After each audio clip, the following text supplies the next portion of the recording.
Afternoon, everybody. What a stonking day. Unfortunately, it is slightly marred by the fact that the humdrum of work has reappeared after about a week off. Now, a few episodes ago I mentioned about bikes like this or vaguely similar that I've ridden over the years, and I mentioned I think it was a TS250.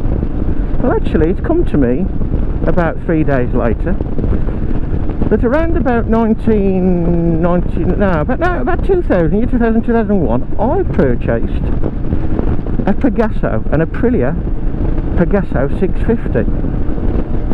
Now that was similar to this, very similar, softer I suppose, slightly more road orientated, and of course back then, I don't know about now, but that bike and the BMW F650 Fundro were technically one and the same, although the BMWs were put together so much better than the Aprilias, and the parts, believe it or not, for the BMWs were cheaper than the Aprilias.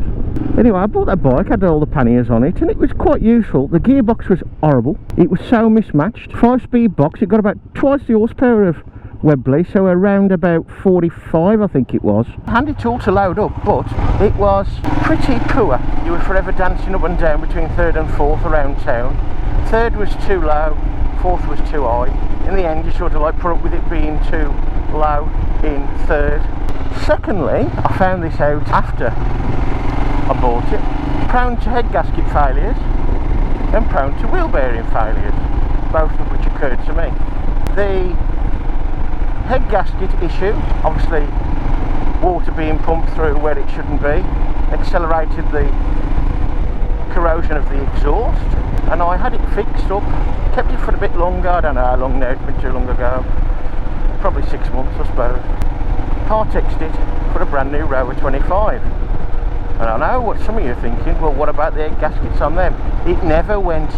By the way folks, I've got all the vents open today, but it's a warm one, so we'll see how that affects the mic. I've just been editing episode 3 and it's a bit distorted, but as I say, bear with me, bit of an experiment. Anyway folks, I'll explain to you the Trip F mode. So you've got your normal Trip A for your odometer, you've got a Trip B, you've got average speed for both of those, and you've got this Trip F or F Trip. And this mode, if it's set up to work, it's all automatic. You fill up or put some in as long as it's more than the red line reserve on the gauge level, and you ride around, and when it gets down to the red line level, the F Trip lights up. You don't get a chime or a light, which I suppose would be a little bit better to take better note of the fact that it's come on. When it comes on, that's your reserve sort of gallon, and that then shows you how many miles you've got on that reserve. It changes from your normal trip, like mine's now showing the mileometer of course, and the Trip A, and it's just under a mile since filling up. So when I get down to the red line, the F Trip changes from the Trip A to the F Trip and shows you how much you've got in miles on that reserve gallon, which is a little bit more than a gallon actually. You don't have to do anything else to it.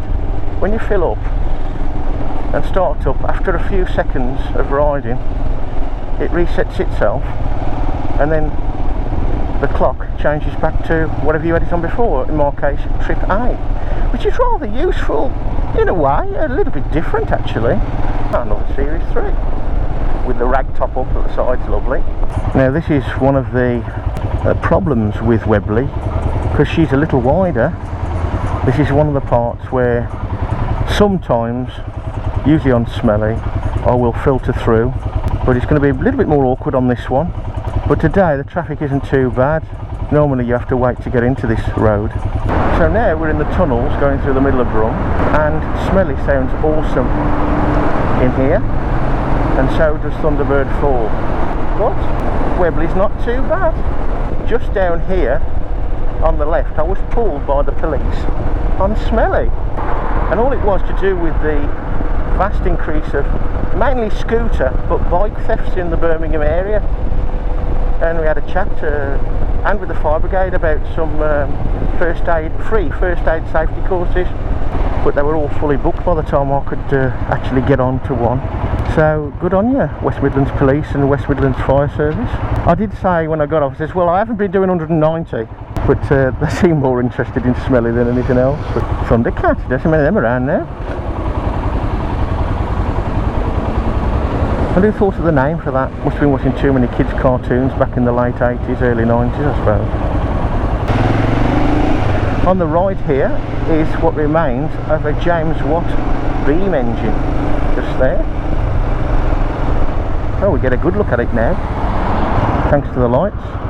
They've got about the same horsepower as a average small car, so about 100 to, well, I say average, probably a bit higher than average, 100 to 150 brake horsepower in the day to drive machinery. How things have changed. Another day, another dollar. Now, why did I call Webley Webley? Well, Webley's called Webley because Smelly is called Smelly. Clear as mud, eh? Right, well, I'm going to say quite simple. Smelly is called Smelly, which is short magazine Lee Enfield, and that's because the Enfield Cycle Company, before it was called Royal Enfield, it was called the Enfield Cycle Company, very late 1800s, made parts for the Royal Small Arms Factory in Enfield, Londonish. So from that you got Royal Enfield. One of the British Army service rifles was the Lee Enfield No. 1 Mark III, otherwise known as the short magazine Lee Enfield. Put SMLE together and affectionately known as Smelly. Webley made service revolvers, different marks, but in World War I it was generally Mark 5s and 6s, 4.55 calibre. So to go hand in hand with Smelly, this is Webley.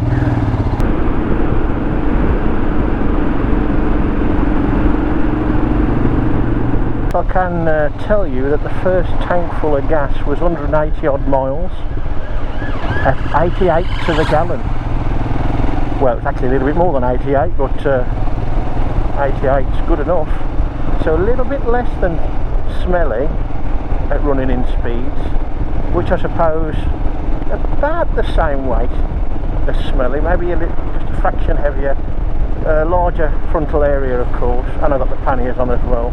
I suspect that at normal sort of speeds, once running, you're looking at about, oh, I don't know, 68, 70 to the gallon, whereas Smelly will do around 75. This aqueduct here is aerial aqueduct, so somewhere around here, and it's changed beyond all recognition really, was the aerial motorbike factory, Selly Oak. Oh, what a sunset. A bit breezy, but a stonking sunset.